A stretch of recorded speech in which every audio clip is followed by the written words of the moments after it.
All right, well, we did see more clouds than sunshine today here across the state line, but the vast majority of us staying dry across the area, although we can't rule out a couple of those isolated showers and thunderstorms moving in as we go into the evening hours, but also as we go into early tomorrow morning as well. Here's a live look outside at Max Storm Tracker, where we are dealing with more of these showers kind of fizzling out, mainly south of Interstate 88. You can see them pushing down to the south and west of Walnut, but also down to the south of Dixon. Rockford right now, we are staying fairly dry. And again, I do think we have just about a 20% chance for a couple of isolated showers later on this evening. And you can see the heaviest of activity still staying well to the south of Interstate 88 as they progress off to the east and southeast at about 15 to even 20 miles per hour. Now we are looking at numbers back in the lower to middle 80s from Monroe to Janesville. Rockford right now sitting at 83 degrees with the mid 70s out toward Savannah, but also Sterling, you're at 81, Rochelle at 85,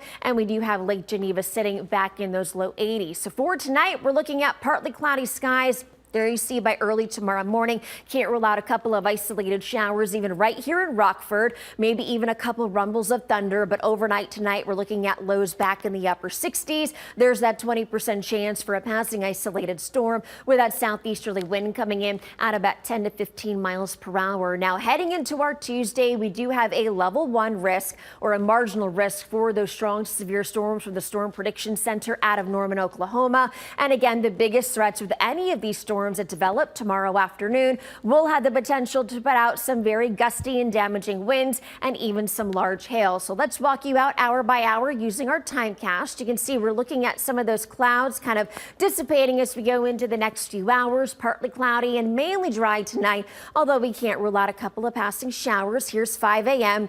And you can see a couple of stray sprinkles up towards Janesville and out toward the Woodstock area. And then we do get a lull in the activity before we do see a couple more disturbances moving through the area. And that could produce more of those strong to severe storms, along with some of those locally heavier downpours. And then we will see another break in the activity by Wednesday at midnight. And then heading into Wednesday afternoon, that's the day that we do need to keep our eyes to the sky, as we could see another round of severe storms. And that will come with the potential for a couple of isolated tornadoes, damaging winds, some large hail, mainly to the east and southeast of Rockford. But that's why we are going to be tracking that cold front that swings through on Wednesday. And then behind that front, we're going to be looking at some drier weather, but also temperatures will be warming up. So for your Tuesday, we have a high of 89 degrees. We have the low 80s for Wednesday with that 70% chance for some scattered showers and thunderstorms. Some of those will be on the strong to severe side. We are looking at a first alert day, first alert action day on that. And then for Thursday, we're looking at numbers in the low 80s, 85 degrees for your Friday, sunny skies for Saturday and Sunday. So a really nice weekend to hit the pool. And check out those numbers, Mike, back in the low 90s with overnight lows in the low to mid 70s.